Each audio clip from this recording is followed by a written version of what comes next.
Obviously, good evening to all of you. And I suspect I may have to give a check to Brother Boston. He has been most generous. I spoke about a year ago to this group, the East Oliver Community Association, in terms of a conceptual framework for an Afrocentric multicultural educational program. And I said to that group, and I see many of you were here then and were here tonight, that it takes enormous courage to tell the history of black folk in a truthful and factual way.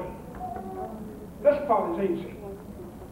We will hear this remarkable and erudite scholar, activist, in a few minutes. But that is not the real battle.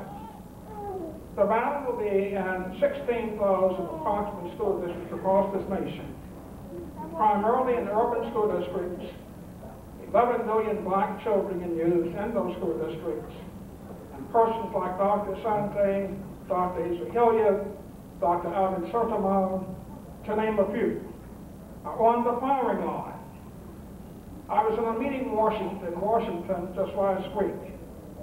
I had the great honor, and I said this in this context to make the point. The National Commission on History Standards will be developing standards for all of the 15,647 school districts in the nation and all the private schools. I'm one of 3 blacks on that commission. But one of the major issues that surfaced there, as we talked about European history, we talked about Asian history, and on, when we began to talk about the black American in our history, there was traumatization. The view of some was there's no place for that. Dr. Schlesinger, who's well-renowned, was brought into the picture. Dr. Diane Ravitch now has the Department of Education, and others were brought in to say, we need to focus, as they said to me, Dr. Banks, on core democratic values. Those core democratic values, however, have not historically, and to a large degree today, include folk who happen to be African American or black. There will be a titanic struggle going on in Baltimore and across this nation. Dr. Alice Morgan Brown, who has been presented, the Assistant Superintendent for Curriculum Instruction, had the heavy task of trying to move that forward and now in the 5th grade, and next year the middle school, and the following year senior high school. But there will be a titanic struggle here in Baltimore, even a majority black city, because there are those who are not prepared to accept the view that all civilization, as we know, 5.3 billion people who make up this earth started in Mother Africa. All right, all right. Understand that reality. Egypt continues to float into the Mediterranean. Egypt still continues to be in Europe. Egypt continues to be in the Middle East, but not in Mother Africa. And that battle has to be waged in Baltimore and across this nation. By the way, this is part of my briefing. I'm coming to Dr. Science in a moment. I have a dual role here. A dual role. Councilman Stokes was pertinent and magnanimous enough to mention the scandal in South Africa. President Frederick de Klerk did not move and work with others of his party to give 30 million black South Africans the right to vote because he believed in their ability to govern. He moved because Nelson Mandela, Winnie Mandela, Allen Bosai, Walter Sisulu, and countless other black South Africans said, we are going to have power in our native land. And when they went to vote on that referendum, they understood very well, all white, power was coming to black folk in South Africa. My third point is that Dr. Asante. There will be casualties in the effort to have Afrocentric education. There are folk who don't even want to use Afrocentric education. They say multicultural. 1970-72, I had the the responsibility for the first multicultural, we call it then, Mr. William Brett, who was on that commission, 1970-72, was the first in the history of this nation. And now when you talk about Afrocentric education, there are folks who say, no, don't do that, it's multicultural. And even when you talk about multicultural, what I call the salad bowl approach to history, the problem does not come when you talk about Irish, or Greeks, or Germans. The problem in the mind of America, from the ethos of America and Europeans, is that you're going to take black folks seriously in terms of our extraordinary role in history and what the implications are for our children and for this nation and world. Dr. Carter G. Whitson, the founder of the Association for the Study of Afro-American Life and History, generally known as the father of black history, 59 years ago made the point in the miseducation of a Negro, which should be required reading in our schools and universities and in the larger community. He said, and I quote, when you control a man's thinking, you don't have to worry about his actions. You don't have to tell him to go into the back door. For the very nature of his education, to cause him to cut out a door, a back door, if there isn't one. End of quotation. William Everett Burkhardt Du Bois, a titan in American letters, 1900, prior to his Pan-African conferences, made the point, and I quote, the problem of the 20th century is the problem of the color line. He was prophetic, because the problem of America, the problem of Baltimore, the problem of our nation, the problem of our world, is the problem of the color line. We are indeed fortunate that we have a young man who is a scholar. Even his detractors, who seek in fact to say, don't take this man seriously. Don't take Asa Hilliard seriously. He is not a historian, they say. Don't take Leonard Jeffers seriously. And they have brought him down. In the scholarly community, we may not agree with the ideas of persons, but we should seek the truth. But because Dr. Jeffers, in terms of his view that we may not accept, but his view, made the point as he did, and you know the story, there was traumatization and culmination across this nation until just a few days ago, the Board of Trustees, City College of New York, brought him down. And Dr. Edmund Gordon will now head the Department of African American Studies. There will be casualties. We have a prophet here this evening, and you don't want to hear about his academic credentials. You want to know what he has to say to us. And we need to stand behind him as he speaks to us in terms of truth, the documentable, the record that can be researched, and always being true to truth. This is the man who comes to us this evening. And he comes out of the ancient biblical tradition, Veritas Vot Liberati. And you shall know the truth, and the truth shall set you free. A truth seeker, a truth maker, this is the occasion. Dr. Malafi Hey Asante.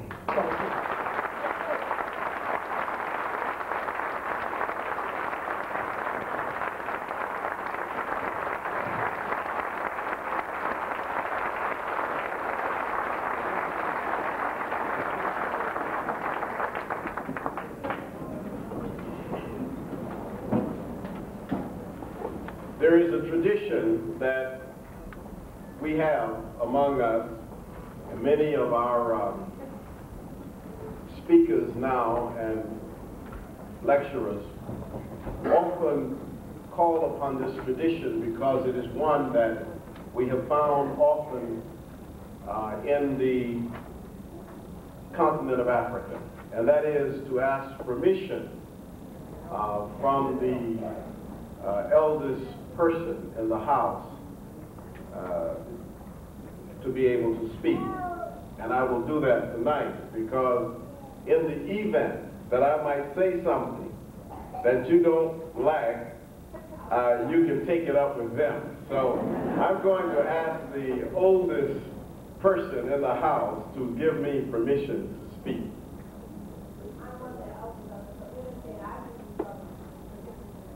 I thank you very much. I am well protected. Thank you very much. I want to thank the Oliver Community Association, Mr. Hilton Bostic, the president of the association, for this privilege and opportunity to come to the Baltimore community and to say a few words about Afrocentric education. I want to recognize certainly the Councilman Stokes for his diligence and for his work on behalf of the education of our children. Dr. Samuel Banks, the Imam Abiola, and certainly Dr. Rebecca Carroll, whom I have worked with for the last 2 years. And I want to say that you have already heard the introduction of these people, and you have heard great comments about them. But I also want to say that we also have, and you've also heard, you've seen her stand before, and that is Dr. Alice Morgan Brown, who almost single-handedly took us through the task force and moved regularly and consistently and with expertise and with efficiency toward the completion in Baltimore of the most advanced Afrocentric curriculum in the nation. You have it right here in Baltimore.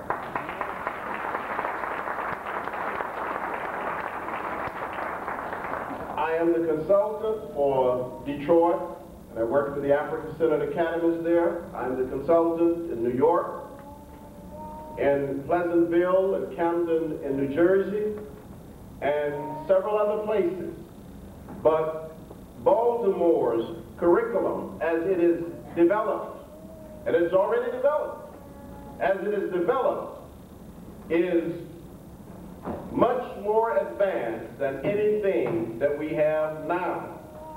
And we have to give credit to the community as well as Dr. Alice Morgan Brown and the task force led by Dr. Rebecca Carroll for doing this. Now, your mission, should you agree to it, would be to see that it's implemented. You got it written. You've got to now make certain that it does not become simply a document that has been developed, worked out, designed, thought through by intelligent, significant individuals from this community and remain on the shelf. So you need to ask, certainly these people, Dr. Carroll and Dr. Alice Morgan Brown have done their job. You need to ask somebody, and you can probably figure that out better than I can. When will it be implemented in the middle school, and when will it be implemented throughout the whole district from K through 12? You need to ask that question. That's your mission as a community organization. Should you choose to accept a mission where you can be successful in getting something done, because the curriculum, we worked on the curriculum, it's the best that we can have at this time. Well thought out, well developed, Afrocentric, to the point, factual, authoritative. But you need to take up your mission to find out from those who are in charge, when will it be implemented? Thank you very much. Very important. It does us no good, it does the children no good, it will remain on the shelf. It has got to be taken off the shelf and implemented in the entire district, K through 12. And you've got to fight that battle. Dr. Alice Morgan Brown, Dr. Rebecca Carroll, and the task force, we've done what we could do. It's now your job. I want to recognize Leon Holsey, too, Dr. Holsey. I just want to recognize him because he's one of my mentors. And I didn't know we shared a mentor in that, but that's one of my mentors, Dr. Leon Holsey. So I'm delighted certainly to have him in the audience tonight. This very star-studded audience. I want to thank the sponsors and the councilmen who are here and who have come out to support this community. Let me tell you what I'm going to do. I'm going to tell you what I'm going to tell you, and I'm going to try to get through it. I want to give you 3 or 4 propositions which are significant and important for us in terms of education. Then I want to talk with you about how African people have been dislocated by the educational process and by some of the activities and some of the behaviors that you see while those behaviors and activities go on. And then I want to explain to you how the Western structure of knowledge that is given to our children, that is a monocultural perspective on education given to a multicultural educational population, how that is incongruent and creates real problems. Then I want to explain for you the 2 pillars upon which that structure rests. The first one, the pillar about rational thinking and philosophy, and the second one about democracy. Then I want to explain to you, after I have done those 2 pillars, why there is such resistance to Afrocentricity and how Afrocentricity works in terms of multiculturalism and what multiculturalism is and Afrocentricity is and Eurocentricity is. I want to explain all that for you. And it's a very simple explanation. Then, after that, I want to reiterate for you my charge to you about what your task ought to be in Baltimore.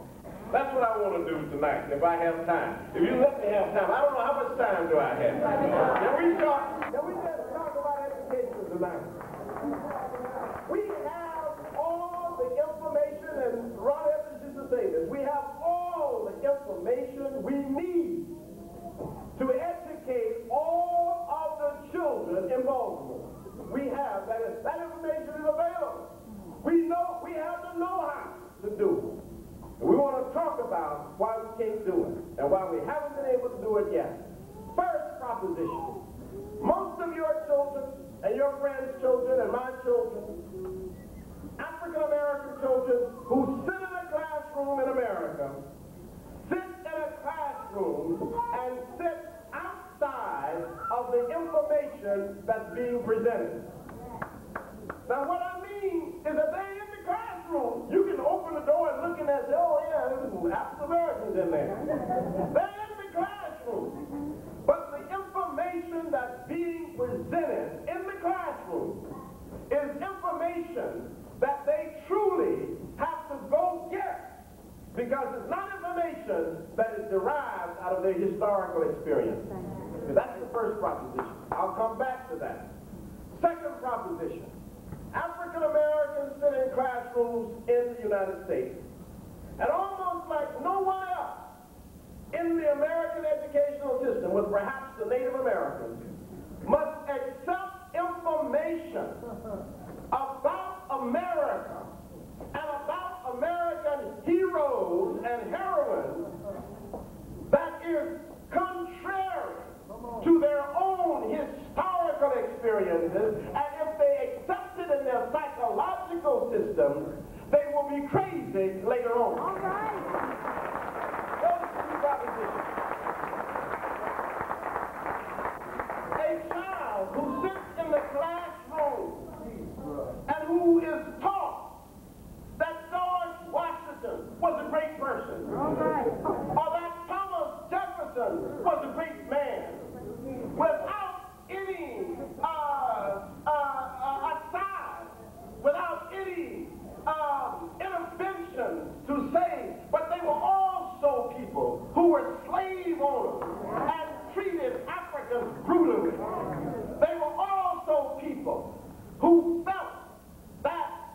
Africans were inferior to whites. If an African child, therefore, takes that information into her system, that these were somehow great people, she is taking into her system information that is contrary to her psychological growth and development. You know, no people will allow that to happen. Come true. Jewish community would not allow that to happen with Goebbels. Somebody say, you know, Goebbels was a great hero to Germans. And you ought to accept that, understand how great he was. They say, you crazy. What are you trying to do? What are you forcing on me? What are you trying to get us to accept into our system? And for the African child, this is just, I've given you just surface examples. I will give you a lot of them tonight. But that's just one. I just want to illustrate the point. That's just the second proposition. The third proposition is this. Any person who goes to school in the United States of America now, from kindergarten through 12th grade, I don't care what your cultural background is, what your complexion is, or what your national origin is. If you go to school from kindergarten to 12th grade in the United States of America and 4 years of college, when you come out, you will almost hate black people. Right. You might hate them. You might be hostile. I don't care if you're black. You still may have a hostile attitude toward Africa and Africans. You have a, if you go, I'm saying, if you're educated in America, you come out of the school system in America with a negative attitude toward Africa and African people. Those three propositions are the propositions which will frame the discussion that I will have with you tonight about the education of African American children. Because if you don't understand, if you see those propositions and you understand them, you will see that it is not possible, given the structure of the educational experience that our children have, for our children to come out with the same attitude. Let me tell you this. Unless there are some interventions, some family member, some teacher who directs them to different books, some Leon Holsey who says you better look at this and I've been there, somebody who doesn't, if there are no interventions in their life and in their educational training, they will come out of that educational experience with a very strange attitude about themselves and about Africa. I've seen it happen too many times. Brothers and sisters, the American educational system was not designed for black people. All right. It was not designed. It was not designed. It was when it was designed in the 17th century. It was designed in the 17th century for white males. It has not changed very much from that. And the change that it has made has been because our people have been the vanguard in changing it. But it has not changed very much. So that we have essentially a position of a Eurocentric education. What they felt was good enough for white males, they say now it's good for everybody. So I don't care what your ethnic background is, it was good enough for the white males, it's good enough for you. And so consequently, what has happened to African people is that African people who have gone through the system, and many of us have, and have mastered the system, we have also felt in mastering the system that something was wrong. 2 days ago, I sat at an experience at Texas Southern University in Houston. And when I was sitting there, I went down there to speak to the student body, and they had a performance by an African dance group. They'd invited about 600 high school students into this presentation.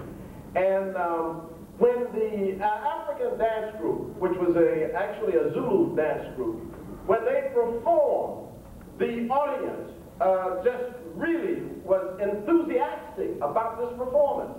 The young people who were in high school were just enraptured by the performance of this dance group. And I thought, and not only thought it, but I said to the person sitting next to me, isn't it strange that we always talk about how to capture the attention of our children, And we talk about that in school. What would happen in a high school if you had African dance classes? It would be a whole difference than if you have ballet. You know what I'm saying? Yeah. Because right immediately for those 600 African children understood the classical African tradition immediately. They know nothing about Zulu language or anything, but immediately they were grounded, they were hooked up to their historical experiences. It rarely happens to black children. Right. African children rarely have the experience of being hooked up to the information that's being presented in the classroom. Yeah. When you sit in a literature class in America and you learn literature appreciation, you are not learning the literature appreciation that you are taught at home about Paul Laurence Dunbar. You are not learning, very rarely are you learning Phyllis Wheatley or Langston Hughes. Now sometimes you have some teachers, this is why I said you may have to have, there may be one teacher, somebody who will stick it in there, but for the most part, when you take literature appreciation, you are having the appreciation of white literature. Right. If you take art appreciation, they don't give you Lois Malou Jones. They don't give you Romary Beard. You don't have John Biggers and Elizabeth Catlett. If you take art appreciation, you take white art appreciation.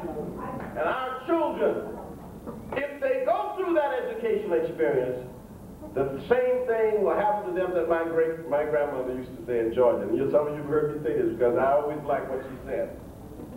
Seemed to her, she said, when I was growing up in Georgia, that the more education black people get, the crazier we become. And at first, I used to think that she was anti-intellectual. But it was only later that I discovered that what she was talking about was real. That people who are educated, instead of getting deeper in their culture, instead of becoming more cultured, they go crazy. They can't speak anymore to the people they used to speak to. They can't relate anymore to the community. Because what has happened to them is that the educational experience for us has been different than it is for white. See, what happens when a white person gets educated? The more educated they become, the deeper they get in their culture. The higher you go, you look at it. I've been teaching 25 years in white institutions mainly, and I know how it happens. So, excuse me, the higher they go in education, the deeper they get in their history and culture and understanding of Europe. And sometimes they take real fine subjects and learn things like art in Florence in the decade between 1450 and 1460.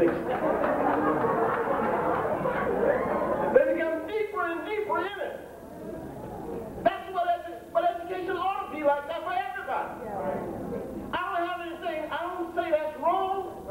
I just say, well, what's good for white is good for me. If they want that for their children, I want that for my children.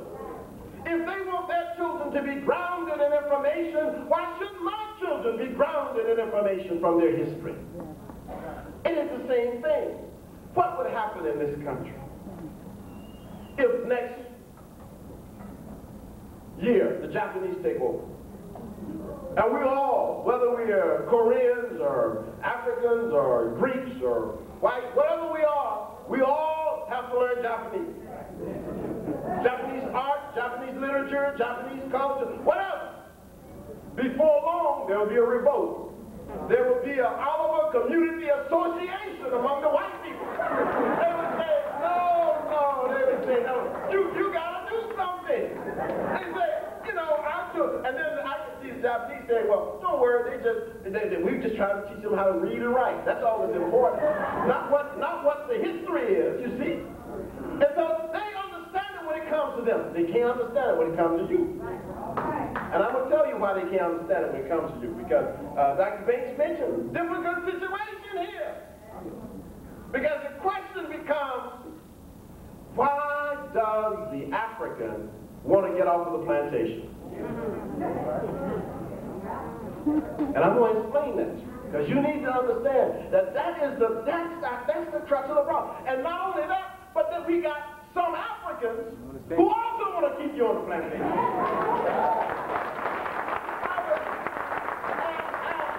will tell you, and I'll say this, and they may fire me, but I'll say it. I am a consultant for the Detroit School District. And one of the problems we have there in Detroit is with the superintendent, who's black. We have a board of education in Detroit that is predominantly black. They have developed a plan for an Afrocentric curriculum. We're running into resistance from the system. Now, I'm going to ask you a question. Then you have to explain this to me, because y'all are wise. I understand from Dr. Rebecca Carroll that you have a church here that's the oldest one, Catholic church. So y'all know a lot of things in Baltimore. You can tell me, you can explain to me why an African person feels that he or she cannot support African children's education. You explain that to me. What is the power that keeps you from supporting education of your own children? I mean, what craziness goes through your head? We're going to get to it. That's good. You got the answer. We're going to get to it. I call it disorientation. One of my colleagues calls it extreme misorientation. And what it is that we were dislocated when we were moved off of Africa, off of the physical term. You see, we didn't come to America because we took a plebiscite and said we want to come to America. There was no referendum on that. It's a whole process of the moving of Africans. And people don't understand. Our children don't understand. Teachers who teach don't understand. I'm telling you, they don't understand. That's why I said to you before, we have no systematic understanding of African people. If you sat down, most people sit down and say, tell me something about African Americans. They say, oh, Martin Luther King Jr. We know that, but we don't, there's nothing clicking. And the reason it's not clicking is because people have never taught it. The dislocation of Africans. We didn't come here as African Americans. We came here as Africans. And we didn't come here as Africans without a background, a cultural background, or a historical experience. We came here from 100 different African ethnic groups, from what would be today 20 different African nations, from Mauritania to Angola.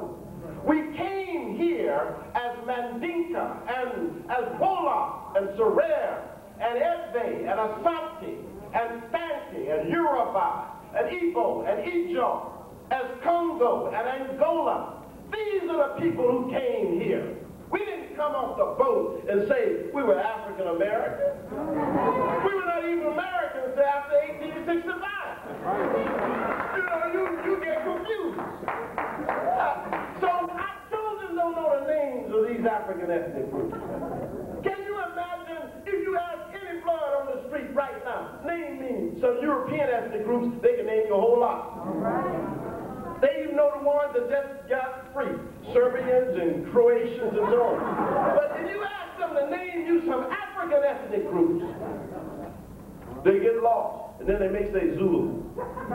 But Zulu is on the eastern side of Southern Africa, the Indian Ocean side.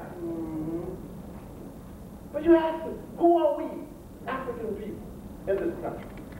Who are the African Americans? And you know why they don't know? Because in kindergarten, first and second, third grade, it ought to be taught, and it's not taught. That's right. So what consequently, white children don't know either.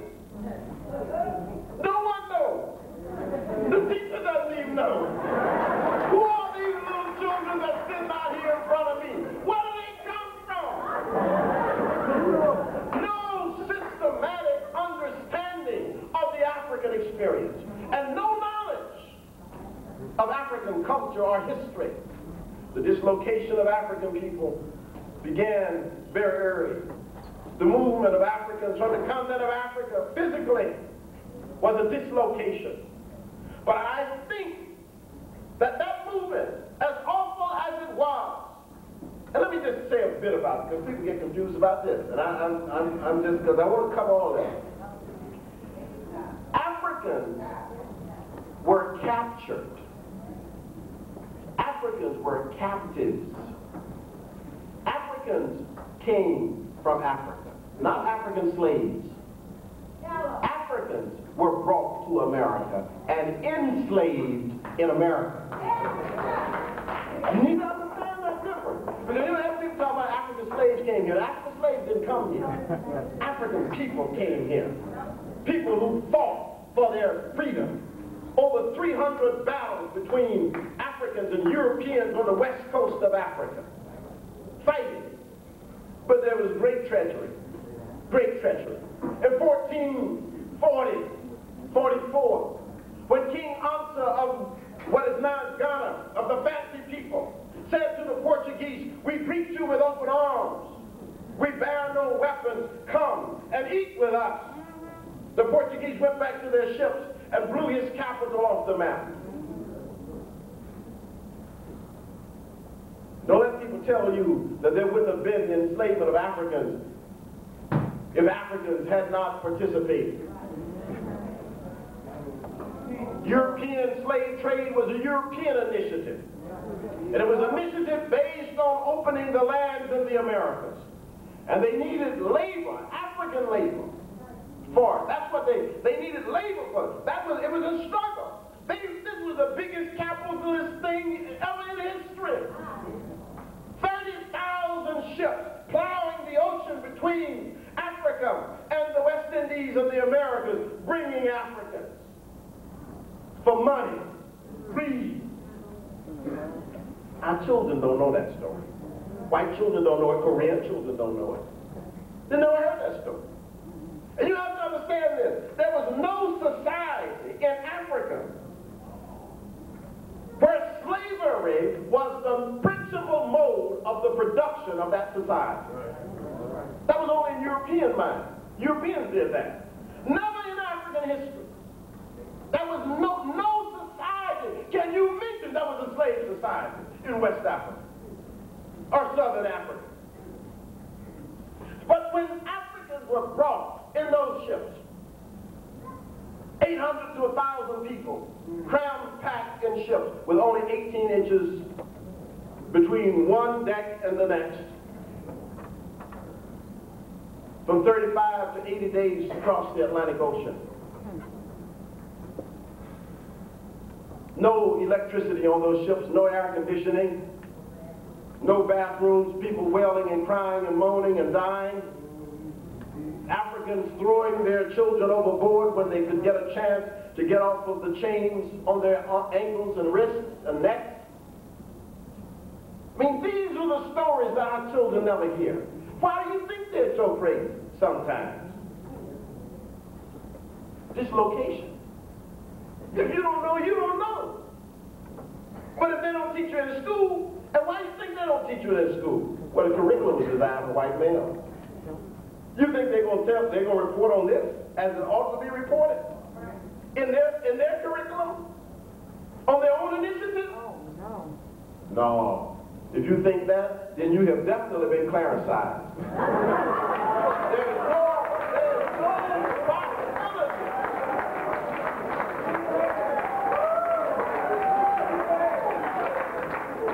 Well, Clarence came to his conclusion by going through the same process.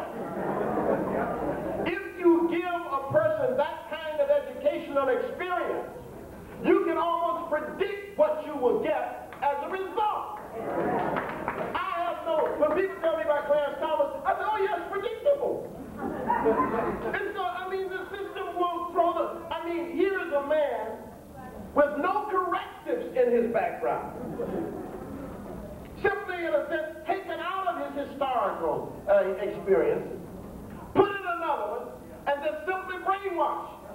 And when he comes out at the other end, Sure, he's going to hate you just like white folk will hate you. They come out the same way. It's the same system. The system produces that same result. Whether you're white, black, or yellow, or brown, doesn't matter. You put them in the system, and you get them out at the other end. And then you say, I wonder how did Clarence Thomas get that way being a black person?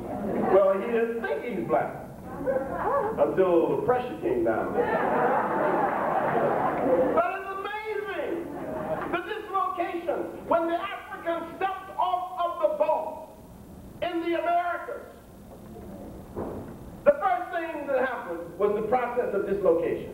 We step off the boat, and we say, my name is Obadike. White man said, I'm going to call you Bill. Sister steps out, said, my name is Waridi, means the rose. They say, I'm going to call you Lilybell. And already, the process has begun. Now, can you imagine what would happen for the next 373 years? The process of taking from the African everything. Africa says, well, and you know, I speak 5 languages. White man says, you don't speak 5 languages, you speak dialects. You say, well, in my religion, oh my God, you don't have a religion. You have a cult. So the whole process of dislocating, disorienting, taking away from the African everything, even your name, even the clothes you wear, make you an imitation white man. Imitation white man. And you walk around being proud of it. You think that somehow you move way up. You disoriented. The Wolof people of Senegal have a proverb which says, wood may remain in water for 10 years, but it will never become a crocodile. Now, the wood may think it's a crocodile. You know what I'm saying? Never become. You got to understand the dislocation of African people. The whole process of how we were dislocated moved off of our own terms. There are 2 pillars that support it. But before I talk about those 2 pillars, let me just tell you what Afrocentricity is, so you won't leave here misunderstanding it. Because one of the problems is that with Afrocentricity, in 1980, I wrote the first book on Afrocentricity, and I saw it out, the gentleman is selling it out there, called Afrocentricity. But there has been so much confusion created by the media about this term and about what it means, that I think it's necessary for me everywhere I go to try to give a clear definition, because most often the people understand it. It's just the media that likes to try to create a problem with it. Let me tell you what it is. Afrocentricity simply means that when you examine anything about African people, you should examine it from the standpoint of the African people. This is a simple concept. It's what we do already with white folks. You know what I'm saying? We allow them to speak for themselves. But when it comes to Africans, people want to impose on us. And I explain to you that part of that is the whole process of the plantation. See, and what scares white people, and some black people, like Clarence's, what scares them about Afrocentricity is because African people say, hey, we want our children to be grounded in information that comes from their history and culture. And they said, we don't have any space for that. We don't have any time in the year to teach that kind of curriculum. We can't do that. We can't put that in. And I always say, you know, African people are not asking. We never ask for too much. We're not asking for too much. We just simply say, look, you know, when you were teaching about exploration, it's easy for you to talk about Balboa and Cortez and De Soto. You can just add Matthew Henson and then Savannah Cole. You don't even have to check. I mean, you know, it's not a whole lot. We just said, hey, you know, this is a big part that's missing here in the subject that you're claiming to teach. And so when we have this problem, what happens to us is that the African child never gets a chance to be grounded in information. Mathematics, The earliest mathematics we know came from African people. The earliest mathematical books, the Rhind papyrus and the Moscow papyrus, are African books. The earliest mathematical abacus that we know of, the Isongi abacus from Zaire, 6,000 before the Christian era, is an African abacus. So what I'm saying to you, that's all in the book. Everybody knows it. It's in the primary sources, but they don't teach it. So our children are not connected to their history or to their culture, because what the Europeans have done, they have slid in a situation where they say, okay, everybody has to learn this, because this is the only thing. And Afrocentricity doesn't say that you should learn about Europeans or Asians. We say you should learn all of it. But the first rule is know yourself. Fundamental. It's not know yourself only. It is not know yourself only, but it's to know yourself. You see? But what has happened to us is that people want to teach us something else without ever teaching us how to ground ourselves in our own historical experiences. That is fundamental and is necessary for our children to have some sense of where they're going. Let me explain one other thing on this. Afrocentricity is not about teaching black children black information and white children white information. You hear that in the press too. If you read my second book, The Afrocentric Idea, you know that's not correct. My second book on this subject. I've written 32 books, but I've written 3 books on Afrocentricity. Kemet, Afrocentricity and Knowledge, The Afrocentric Idea, and Afrocentricity. Those 3 books deal with the question of Afrocentricity. And nowhere in any of them, in either of them, do I talk about somehow you have to have black information for black people and white information for white people. That's the press wants you to believe that. And so you go and read for yourself. When you hear, whatever you read in the press, something that doesn't sit right with you, go read the primary sources. That's what I always tell people, go read the primary sources. Let me go and get to these 2 pillars that support the white structure of knowledge.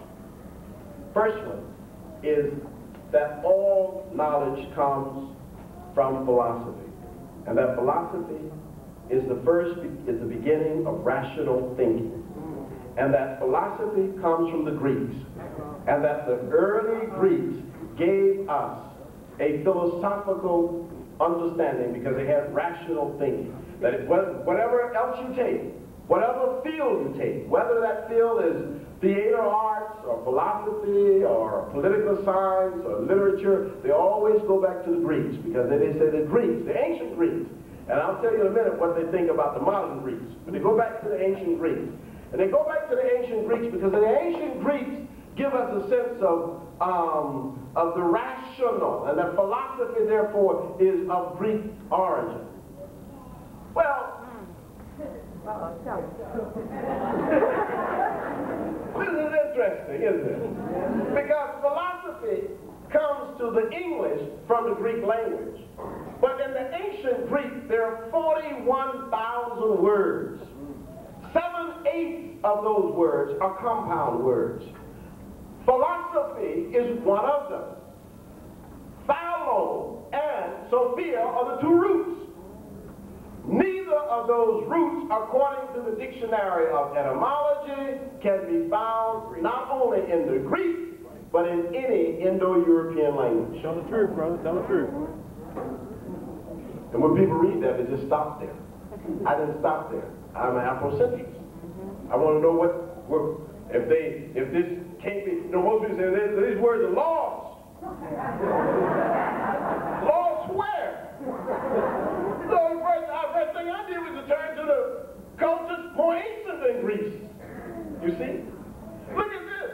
You see, this is an incredible dogma, because the dogma states, the way it's stated that philosophy and rational thinking began with the Greeks, it's a position that says that there was no rational thinking before the Greeks. That's what it says, essentially. Chinese did not have rational thinking. The Chinese had thoughts. They didn't have philosophy. They didn't have philosophy, the thoughts of Confucius, not the philosophy of Confucius.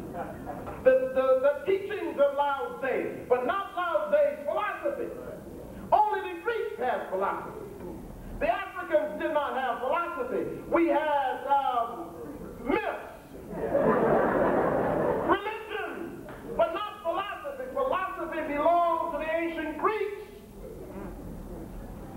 let me tell you when this developed. I'll get back to the Philo and Sophia in a minute. But it was an 18th century invention of the Germans, quite frankly. Wilhelm von Humboldt, the name you ought to remember. There are a number of these Aryan races who in the 17th and the 18th century developed a whole notion that there was some way that they need to get back, to create a sort of heroic history of the Europeans. Now this had begun, quite frankly, around, I think, around the 15th century with the Renaissance, and the rise of the European slave trade. But in the 17th century, at the University of Göttingen in Germany, they perfected the hierarchy of the ancient world. And in that, during the period when they were developing this Aryan notion, they began to look for models. They first found the Scottish folk tales, and then they had German folk tales. That wasn't heroic enough. So they then reached back to Homer and began to get the Greeks. Now this was at the same time that many of these Germans were considering the Greeks of the day to be a mongrel race. They had written negative things about the contemporary Greeks, but the Greeks of the ancient times, they could go back and get them safely. That was the Aryan model. Read Martin Bernal's book called Black Athena. He explains all of this. But look at what happened. I want to show you what happened. They went back and they got Homer, and then they pulled, because the Germans and the British were doing this, the Anglo-Germanic movement. They pulled all this thing out, all this information out about the Greeks, but they could not deal with the question of Philo and Sophia. Because here's the problem. Sophia probably comes from the word Seba, which is an ancient African word that's found on an inscription on the tomb of Antef I, 2052 before the Christian era. Seba means the wise. There's a whole definition and description of what the wise is and what the wise does. That is 2052 BC in Africa. Look at this. The earliest Greek philosopher was Thales. Thales lived 600 BCE. 600 years before the Christian era was when we get Thales, the first Greek philosopher. But Thales says to Pythagoras, when Pythagoras was 19 years old, he went to Thales and he said to Thales, teach me what you know. And Thales said to him, I'm an old man. You must go to Africa and learn philosophy from the Africans. You can read it for yourself in Plutarch's Lives. The second great Greek philosopher was Isocrates, who lived around 500 before the Christian era. Isocrates writes in a book called Bucerus, which was a speech, that he learned medicine and philosophy from the Africans. Now you got the two earliest Greek philosophers saying that they learned philosophy in Africa. How could then philosophy be Greek and originate the Greeks? It cannot be. The word is not even a Greek word. Sophia from Seba. Seba becomes Sebo in the Coptic, becomes Sophia in the Greek, becomes Sufi for the Arabs. It's the same word. And so the point is that when you begin to examine very closely that dogma, you begin to see that that dogma upon which we have built the structure of knowledge, everything comes from the Greek, is wrong. Look, if we go back to Africa, we go 5700 BC, 5,700 years before Jesus Christ's era. The first Cyclopean stone tomb is found, is dated in the Central African Republic. That's in the heart of Africa. That's not even on the coast anywhere. Central Africa, the earliest tomb, 5,700 BC. Let's not even talk about the Sphinx. We don't even know when the Africans finished building that. 8,000 BC. But look at this. Even if you do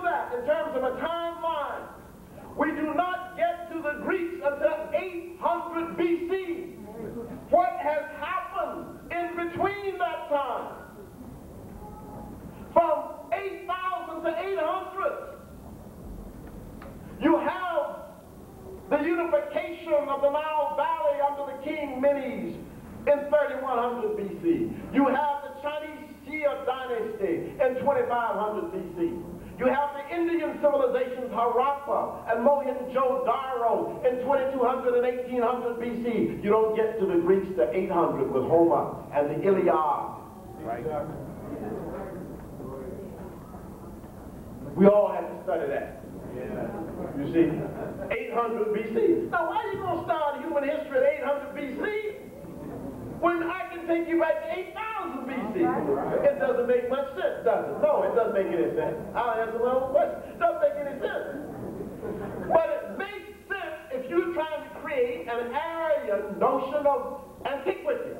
If you're trying to create a notion of European history that shows you the superiority of Europe, then you start with the earliest people that you can identify as Europeans, even though you don't want to do it.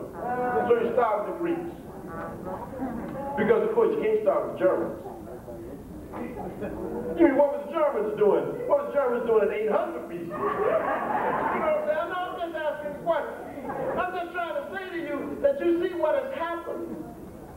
Since the 14th and 15th century, we have got a falsification of history. That's right. And that falsification of history has become, in the Western educational system, the dominant paradigm of knowledge. Right. And the reason they bring out a Arthur Schlesinger and a Diane Ravitch and anybody else they can is because that paradigm is over. That's right. No more white supremacy. That's right. The time is up. Everybody knows that.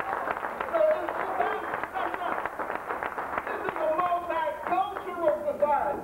It's a multi-ethnic society. The time for Eurocentric hegemony is over. I know it.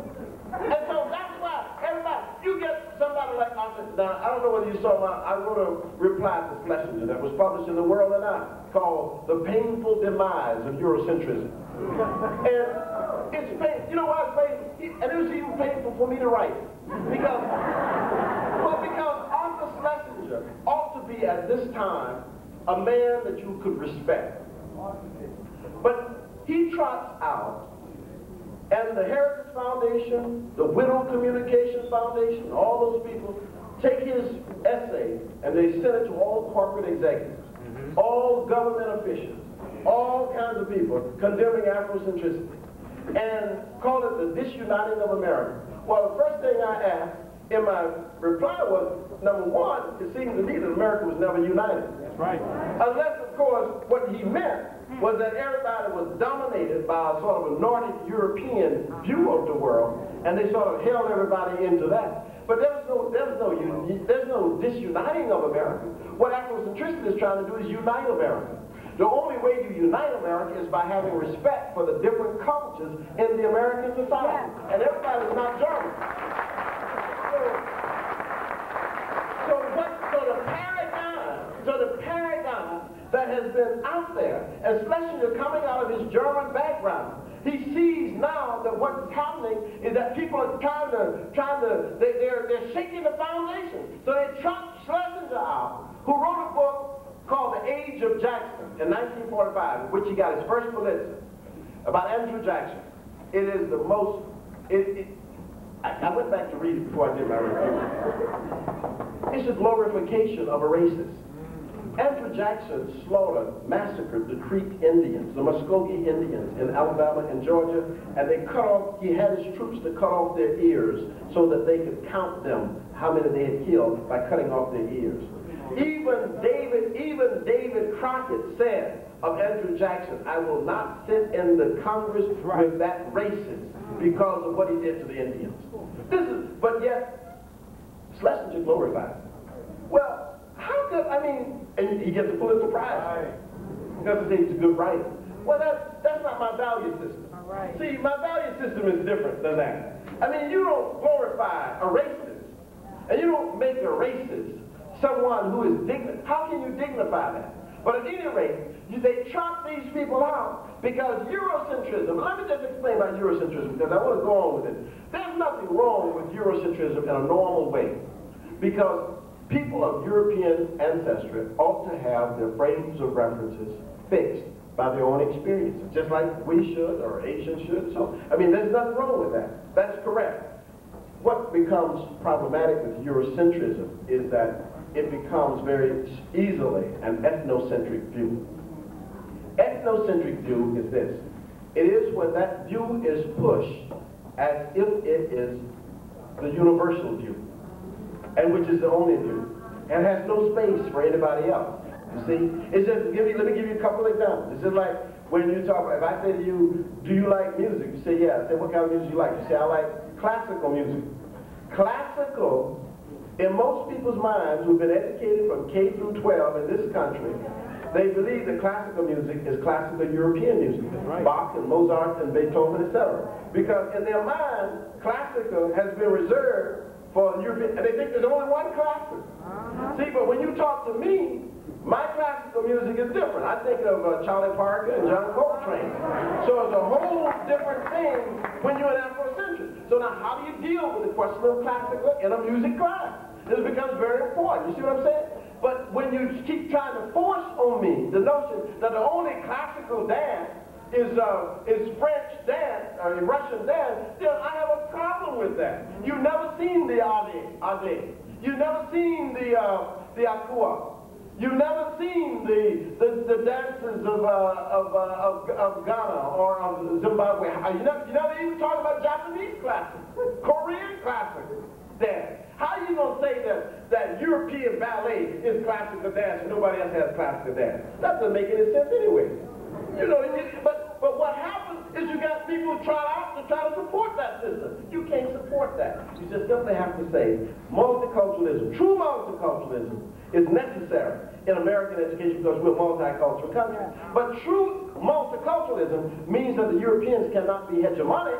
They can't be above everybody. They have to be alongside everybody. And that's where we have the problem. They don't want to be alongside everybody. That brings me, I'm not going to be much longer. That brings me to my next point on this. The next pillar. The next pillar is this one. It's the democracy pillar. And it's the democracy pillar because Joseph Berger of the New York Times said to me, Dr. Asante, the reason that you're able to talk about Afrocentricity is because of a white Western European concept called democracy. I said to him, who told you that democracy was a European concept? That's the first thing. So you don't see, but the arrogance, this is the arrogance. The arrogance of the European worldview is that we valorize our worldview, everything else is done. If we didn't do it, nobody did it. So I said, who told you? I mean, democracy is a Greek word, but I said, explain to me what democracy is. So he tried to explain. He said, well, democracy means so when people govern themselves by talking and consensus and agreeing and people take choices and not dictatorial and so on. I said, you think that white people are the only people who came up with that system? You must be crazy. I said, no. I said, no. I said, that system is a system that is much older than the Greeks. In fact, I said, the Chinese have added to that system. The Japanese have added. Oh, a lot of people have added to it. You just can't claim that and say, this is a contribution in terms of God. I said, anyway, democracy as we know it in terms of the governance of America came from Native America. And he shut up right there, right? So he said, now this, I'm not going to let this go, right? So I told him, I said, the only reason we don't know that is because the English won the war. If the Iroquois had won, the history would be different. Because in 1744, Kanaka-Tego, the paramount king of the Iroquois Confederation, met with a group of British people in New York, and he said this to them. He said, you have too many colonies, speaking with too many voices. You have New York and Pennsylvania, and you have too many. He says, you must learn from the Iroquois. We have one federation, but we have 6 nations. We have the Seneca, the Oneida, the Onondaga, the Cayuga, the Tuscarora, and the Mohawk, but we speak with one voice. 10 years later, Benjamin Franklin from my city. I wasn't around then. But Benjamin Franklin, 1754, he met with a group of American colonists, and he said to them, now remember where he gets his knowledge from. Benjamin Franklin was a lot of things that people forget. Benjamin Franklin was the commissioner to the Indians. Benjamin Franklin learned from the Indians. He said, we have to learn from the Iroquois. We must emulate the Iroquois. When the American colonists began to write their documents, they looked to the Native Americans, for example. Don't tell me they looked for Europe. They didn't look to Europe. Now let me explain. Let me back up on that. The white people who came from Europe to this country did not come from democratic countries. They didn't leave a democracy and say, wow, we left a good democratic country. We're going to build democracies in our new land? No. They left despotic government. They left tyranny. They left monarchy. They were running away from political oppression, religious oppression, economic oppression. They were not running away from democratic government. They came to America and found the model of their government here. This is why in the Congress they say, honorable gentleman from so-and-so. That's from the Iroquois. That's gentility. That's sophistication. That's culture. That's why in the American Congress, they let somebody speak, and then after the gentleman or the woman speaks, then the lady speaks, then they let the next one speak. They don't all speak at the same time like they do in the British Parliament. Because they didn't learn that from Britain. They learned that from the Indians. The one thing they should have learned, they didn't incorporate, was the Native Americans always, whenever somebody spoke, they gave you 3 minutes of silence afterwards, so that you could correct anything that you may have said that was wrong, which I think is a very culture, civilized. But we learned that from the Native Americans. The principles of checks and balances. And then what they then did afterwards, people began to talk about the John Locke's notions of civil government and that kind of thing, and Hume's notions of this, and they began to apply those things. But those things didn't exist in Europe. When do we get the real notion of democracy really becoming a big thing in America? Because it wasn't a very big thing early on. People didn't talk a lot about democracy. Democracy was a 19th century thing in America. That's what it's got a whole lot to talk about democracy. So you go back and read the early documents. They don't talk about a whole lot about democracy. They talk about federalism. Right. And federalism they talked about, and Henry Still Collins, the historian, said that whites may not have invented federalism, but we took out the patent on it. And somebody said, yeah, took out the patent on a lot of things you didn't invent. But certainly on that one, federalism came to us from the Iroquois Confederation. But look, in the 19th century, we get this big notion of democracy. When do we get it? I call it the Neo-Greek revivalism. And it's the Neo-Greek revivalism which had its biggest impact on the southern states. Where do you see it? In the plantation homes. You go down to the south and you see those houses with those big Greek columns. Actually, they are Egyptian columns, but we won't get into that right now. But they have these big Greek columns, right? On the houses and on the churches. Before that time, most of the public buildings in America look like Independence Hall in Philadelphia. They don't have the columns. But the Neo-Greek revivalism, which had been spurred by the Germans, came to the Americans, and in the South found a home. Now, why do you think it found a home in the South? I'll tell you right quick. It found a home in the South because they went back to the notion of Athenian democracy. But Athenian democracy was a slave society. So the Southerners could feel quite comfortable in talking about democracy, building their houses like the Greeks, putting gazebos in their gardens so they have their Greek shrines, naming their Africans after Roman and Greek names like Nero and Pliny and Apollo, and drinking mint juleps and saying they're Democratic. That was the 19th century revivalism. Look, go through the South. I was born in Georgia. All through. That's when they built them. That's when the Ku Klux Klan started. The word Ku Klux is a Greek word meaning the circle. That's where it came from. The whole same revivalism. The whole idea behind that Neo-Greek revivalism was to create this notion that somehow in the South they had a copy of ancient Greece. You need to look at this thing very carefully. Our children have not been properly educated. My children are not properly educated. They don't know this information. And so let me finish by giving you one other piece to this puzzle. I've given you those two pillars. I need to explain to you the American side, just quickly, briefly. Africans worked in this country for 244 years for free. You understand that? Your children need to know that. That Africans worked in the United States. I was talking to a Vietnamese friend of mine the other day. He says, you know, this is a great country. I said, yeah, you know how it got great? Do you understand how it got great?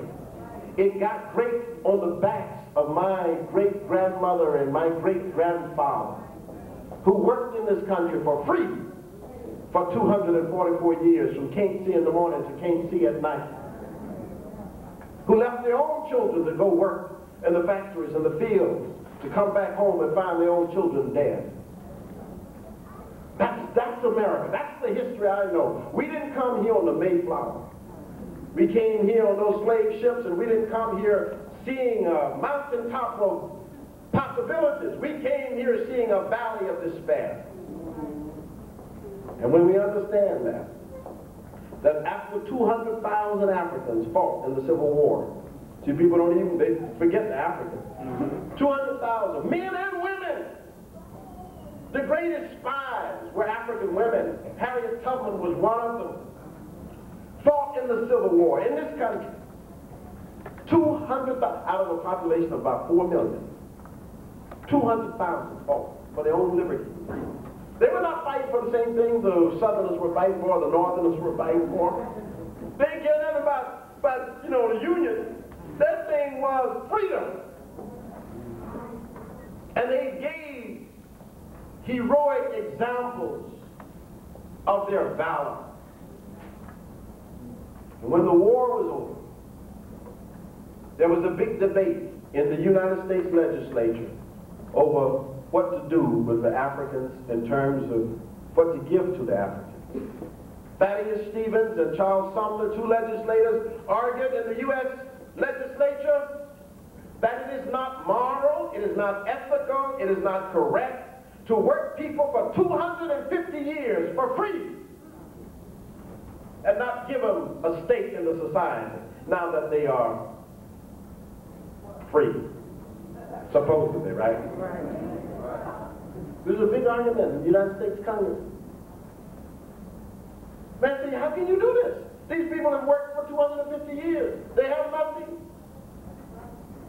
Even the clothes they have don't belong to them. They belong to the white man who has enslaved them. Many of them don't have names. They don't have last names. They don't have legal names. You can't do it. You've got it. And they argue. These two white, and that's why you have to say there are some white people who do have a sense of decency.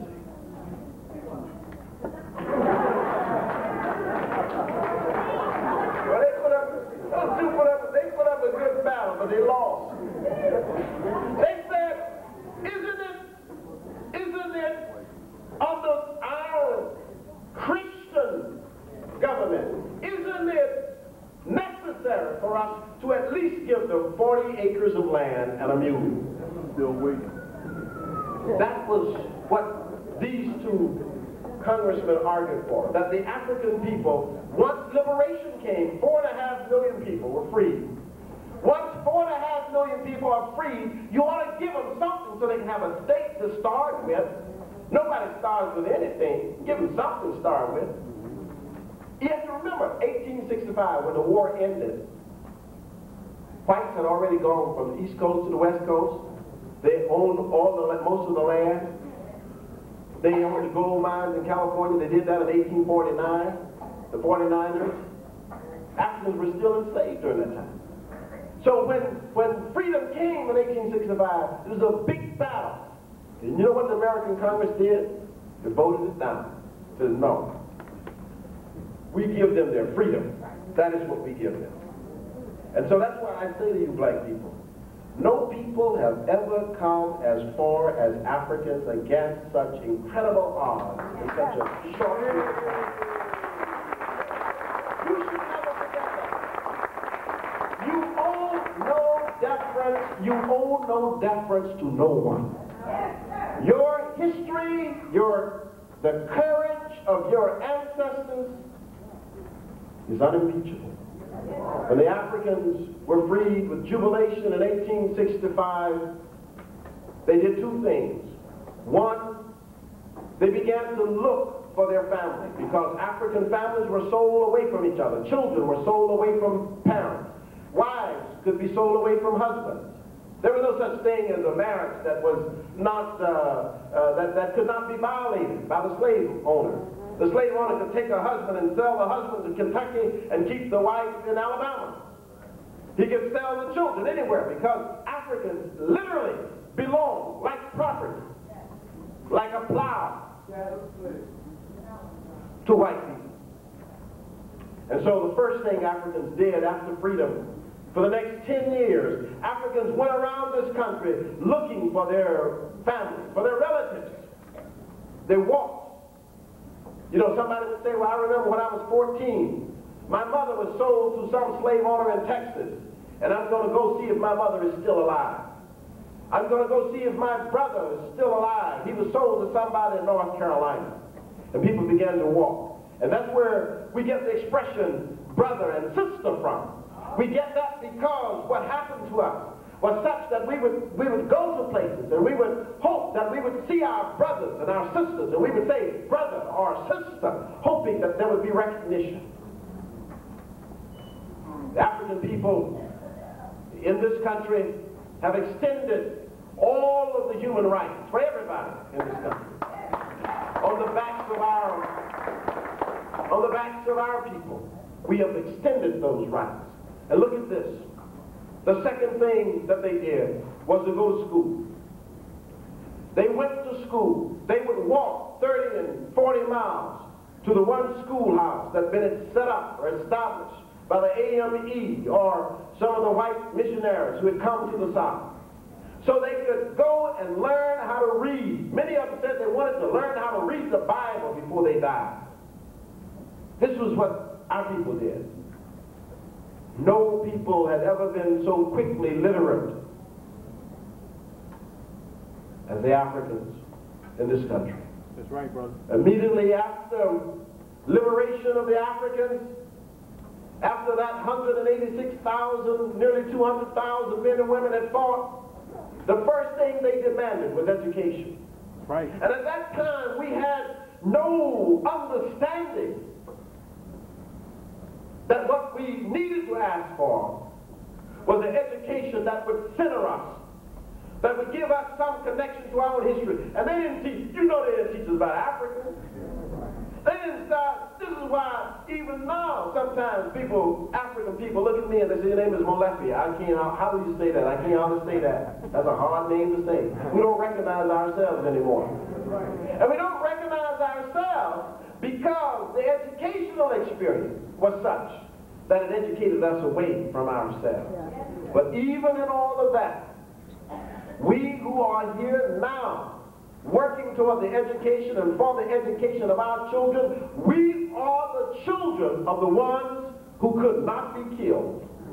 And we should never forget it. Stony the road we trod, bitter the chastening rod felt in the days when hope unborn had died.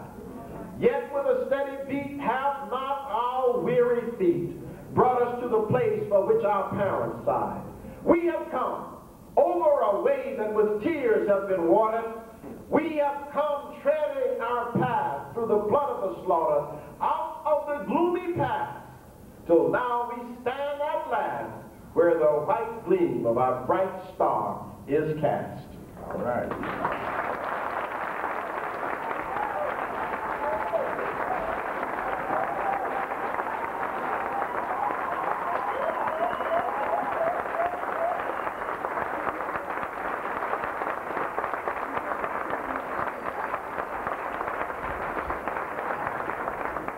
Dr. Melissa has brought us some great information tonight, and we're happy, very happy that he has come. As we continue towards the end of the program, I want to ask the hostesses to come forward, if you will, real quick, as I acknowledge the presence of